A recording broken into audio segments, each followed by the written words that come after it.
अस्सलाम वालेकुम students, I am teacher from knowledge academy supervised by sir Shaukat Yar. आज हम क्लास 9th फिजिक्स यूनिट 6 के न्यूमेरिकल्स करेंगे। पहला न्यूमेरिकल है कि a man has pulled a cart through 35 meter applying a force of 300 newton. Find the work done by the man. सबसे पहले हमें फोर्स दी गई है F is equal to 300 newton. दूसरी चीज जो दी गई है इसमें वो दिया गया कि फोर्स 300 न्यूटन लगी है, तो डिस्टेंस बॉडी ने कवर किया है जिसको हम ऐसे शो करेंगे वो 35 मीटर है। और फाइंड करना हमने क्या है, वर्क डन।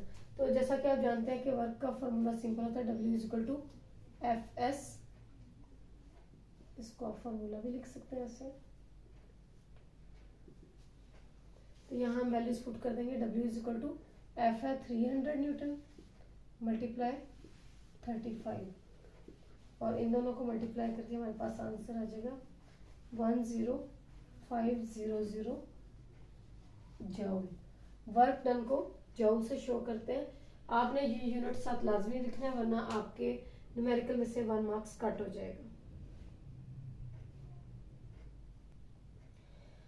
दूसरा न्यूमेरिकल है अ ब्लॉक वेइंग 20 न्यूटन। एक ब्लॉक है जिसका वजन 20 न्यूटन है, is lifted 6 meter vertically upward.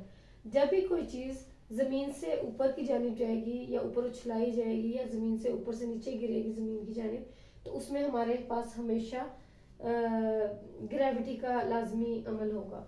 तो G is equal to 10 metre पर सेकेंड स्क्वायर। ये वैल्यू कॉन्स्टेंट है और ये आपको एज इट इज याद करनी होगी।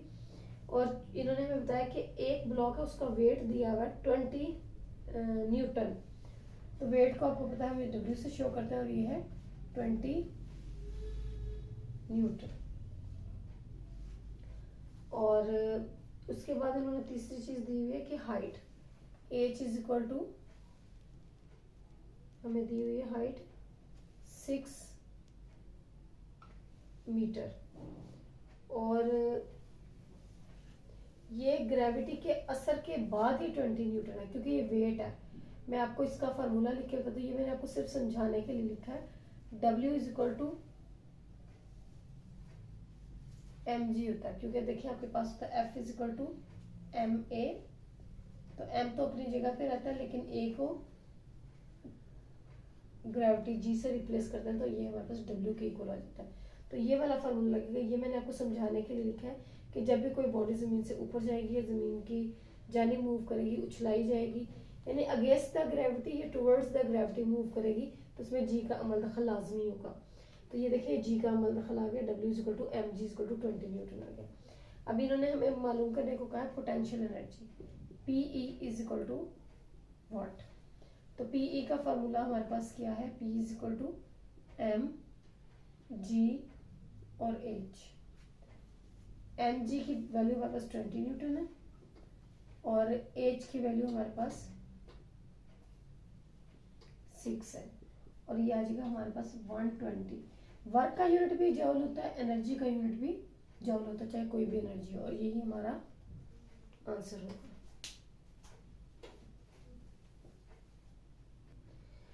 6.3 न्यूमेरिकल है a car weighing 12 kilo Newton. यानी कार का वेट कितना है।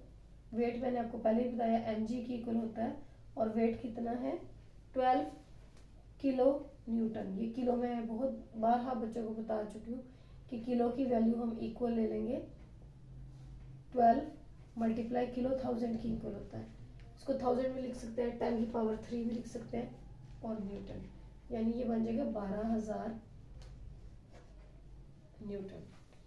ओके, अब यहाँ मैंने आपको बताया कि जी की वैल्यू, और आगे उन्होंने हमें मजीद क्या कहा है, मैं अभी आपको इस जी पे भी डिस्कस करती हूँ कि हमें स्पीड दी गई है v is equal to 20 metre पर सेकेंड, और इसके अलावा फाइंड करने हमने K E is equal to what.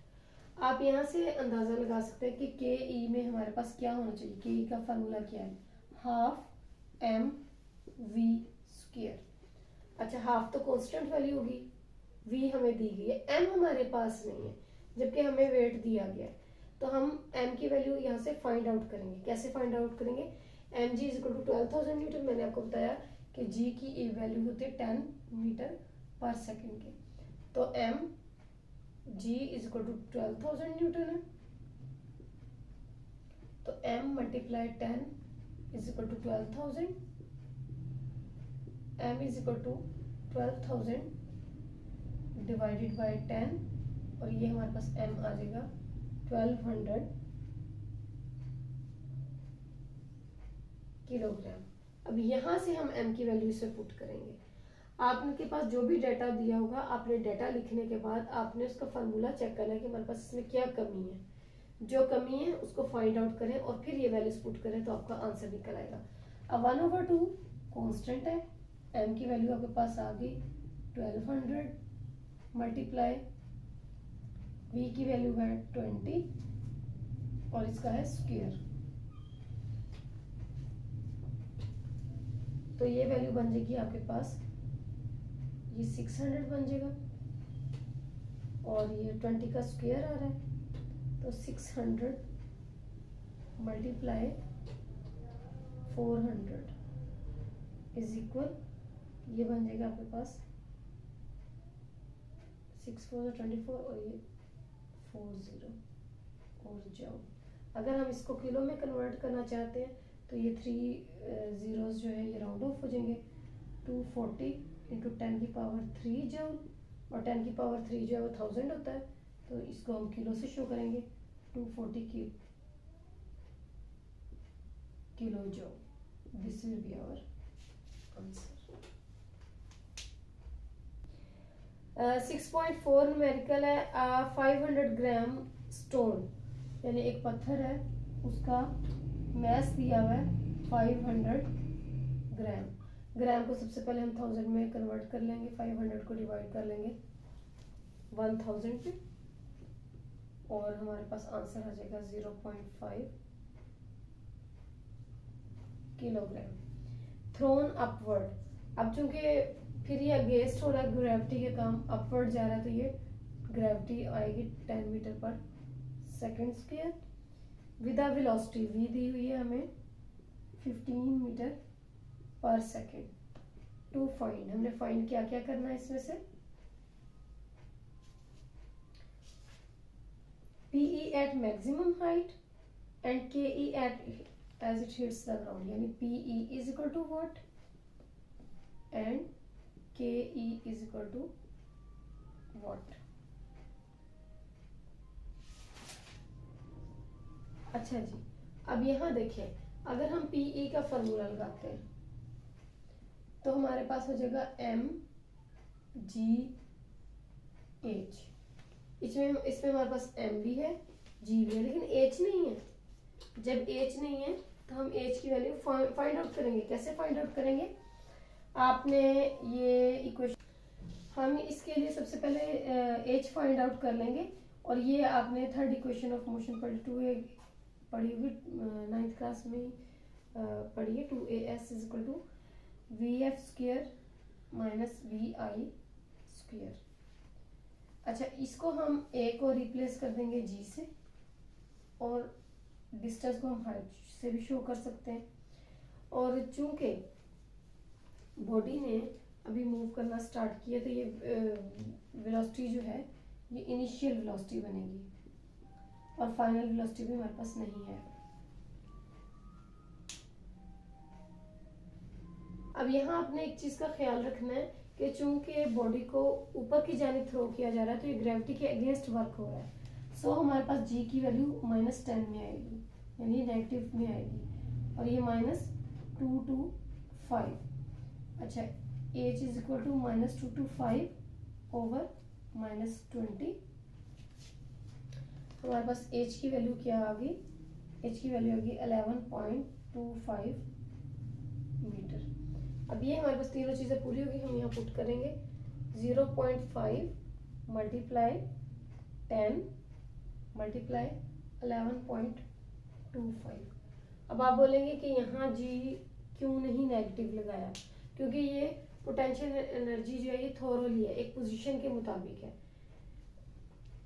जैसा कि मैंने क्वेश्चन में पूछा था कि PE एट मैक्सिमम हाइट, तो ये मैक्सिमम हाइट पे जाके है। अगेंस्ट ग्रेविटी के काम करते हुए नहीं है, इसलिए हम इसको पीई ये लेंगे और इसका आंसर आ जाएगा 56.25 जूल। अब हमने फाइंड करनी है K E is equal to half M V square. एक आंसर हमारा आ गया। अच्छा, हाफ हम वैल्यू कांस्टेंट है, एम की वैल्यू यहां से लेंगे और v की वैल्यू अगेन 15 लेंगे, 15 का स्क्वायर और ये हमारे पास वैल्यू आ जाएगी हाफ मल्टीप्लाई 0.5 मल्टीप्लाई 225 और ये आएगी 56.25 जूल। यानी कि वो जो आप एक लॉ पढ़ते हैं कि एनर्जी जो है वो एक फॉर्म से दूसरी फॉर्म में कन्वर्ट हो सकती है, तो सेम वही लॉ है कि पोटेंशियल एनर्जी काइनेटिक एनर्जी में, काइनेटिक एनर्जी और पोटेंशियल एनर्जी में चेंज हो रही है, दोनों की वैल्यूज सेम है। 6.5 न्यूमेरिकल है। On reaching the top of the slope 6 metre high from its bottom. यानी एक साइकिलिस्ट है जो कि साइकिल चला रहा है, ये हाइट है उसकी 6 मीटर और ये स्लोप पे वो जा रहा है और ये स्लोप पे जा रहा है।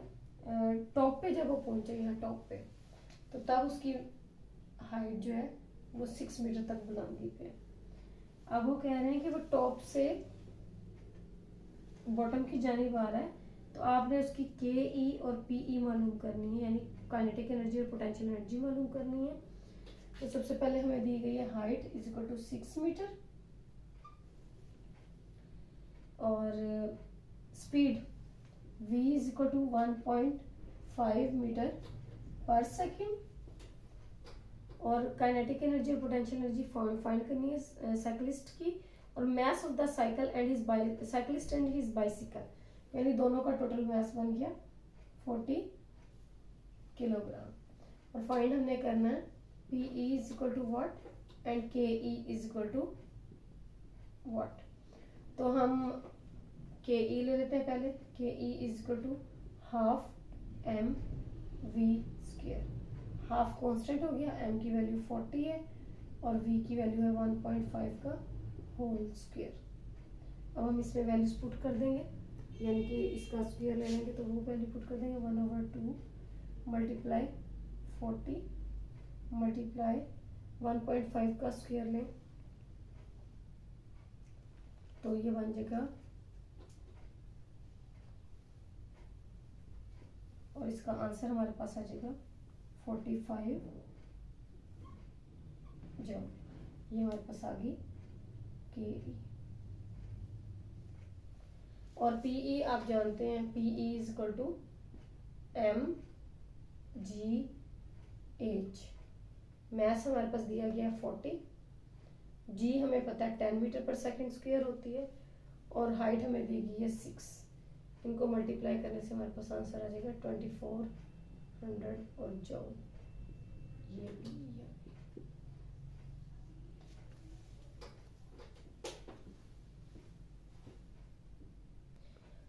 a motorboat moves at steady speed of 4 metre पर सेकेंड, यानी स्पीड दी गई हमें 4 मीटर पर सेकेंड और water resistance acting on it is 4000 newton, यानी फोर्स दी गई है 4000 न्यूटन। और फाइंड हमने करनी है power of, calculate the power of the engine. P is equal to watt. जैसा कि आप जानते हैं कि P is equal to W over T होता है और as we know W is equal to F S, तो हम यहाँ वैल्यू पुट कर देंगे F dot S over T। अगर हम इसको अलग कर लें F dot S over T अलग कर लें तो as we know V is equal to S over T। तो हम यहाँ P is equal to F dot V भी लिख सकते हैं, तो इन दोनों को वैल्यूज को पुट कर देंगे 4000 मल्टीप्लाई 4 इज इक्वल टू 16000 और पावर को शो करते हैं वॉट में और इसको 1000 में आ गई तो इसको यूं भी लिख सकते हैं 10⁻³ वॉट यानी 16 किलोवाट। यही आपका आंसर होगा। ये बहुत ट्रिकी क्वेश्चन है और ये एग्जाम्स में बहुत ज़्यादा आता है। 6.7 है, इसमें सिंपल क्वेश्चन है कि आपको दी गई है फोर्स दी गई है 300 न्यूटन कि a man pools a block with a force 300 Newton के साथ और 50 मीटर यानी जितनी हाइट तक लेके गया वो 50 मीटर है। टाइम दिया गया आपको 60 सेकंड का और आपने फाइंड करनी है पावर। तो पावर का फॉर्मूला वही है P = W/T। As we know W = Fs। हम ये वैल्यू पुट कर देंगे F.S और T। अच्छा जी, यहाँ देखें हम ये S को हाइट से भी शो कर सकते हैं, यानी डिस्टेंस है ना, S से शो कर लें, H से शो कर लें, D से शो करें, होना डिस्टेंस ही चाहिए। तो ये देखिए T से आ गया।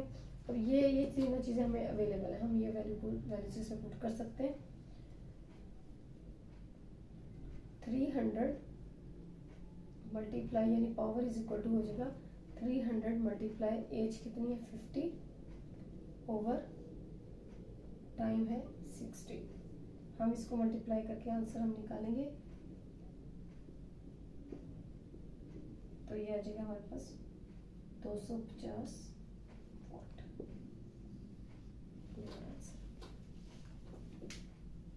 6.8 न्यूमेरिकल है। आप 50 किलोग्राम मैन यानी मैन का मैस दे दिए 50 किलोग्राम और move 25 steps. Number of steps कितने दिए 25 स्टेप्स इन 20 सेकंड्स यानी टाइम दे दिए 20 सेकंड्स और and find the power find out करनी है if each step is 16 centimetre high.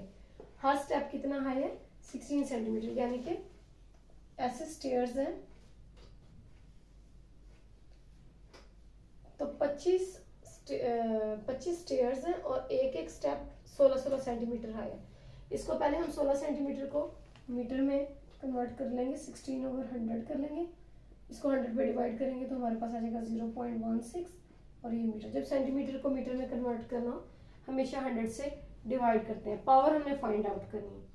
सबसे पहले हम निकालेंगे टोटल हाइट।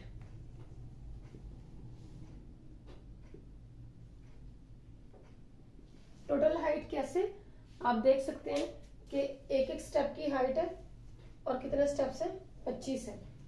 तो हम ये कर लेंगे 25 मल्टीप्लाई 0.16 इनको मल्टीप्लाई करेंगे तो हमारे पास आ जाएगी height 4 metre.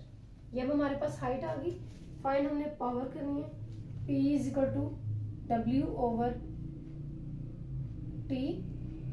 As we know W = F.S तो हम लिख सकते हैं P = F.S/T।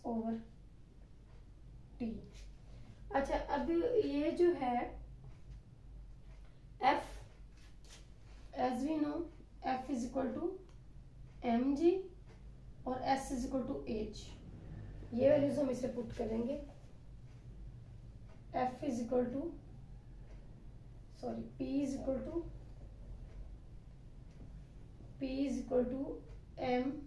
mgh/t। mg हमने F की जगह लगा दिया क्योंकि F मैं यहाँ भी आपको थोड़ा सा मेंशन कर दूं। F = W = mg जैसे हम पीछे सवाल में किया था और S = h है। ये हमने यहाँ वैल्यूज पुट, अब हम इसमें वैल्यूज पुट कर देंगे। m की जगह 50, g आपको पता है 10 होता है और टोटल हाइट हमने ये निकाली 4 ओवर टाइम है हमारे पास 20। 0 0 से कैंसिल होगा 2 2 = 4 और ये आ जाएगा 100 वाट। पावर आपके पास 100 वाट आ जाएगी।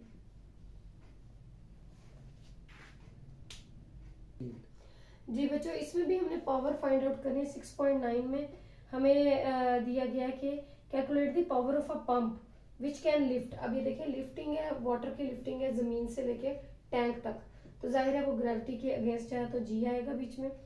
और फिर हमें दी हुई है मैस दिया हुआ 200 किलोग्राम और हाइट दी हुई है 6 मीटर हाई है और टाइम है 10 सेकेंड्स। ये हमने सारा डाटा बना लिया। और P इज इक्वल टू अगेन W/T, और as we know W is equal to F.S, तो यहाँ F.S/T हो जाएगा। और उसी तरह आपने फिर अगेन कर लेना है F is equal to W is equal to mg and S is equal to H, ये दोनों की वैल्यूज पुट कर देंगे, mgh/T, इनकी वैल्यूज पुट कर लेते हैं। m हो गया 200 मल्टीप्लाई, ये पावर हम फाइंड कर रहे हैं, मल्टीप्लाई हाइट हो, ये ग्रेविटी होगी, एक्सेलरेशन ड्यू टू ग्रेविटी 10, और हाइट होगी हमारे पास 6, और डिवाइडेड बाय टाइम आ गया 10 से कैंसिल आउट हो जाएगा, और ये बन गया 1200 वाट।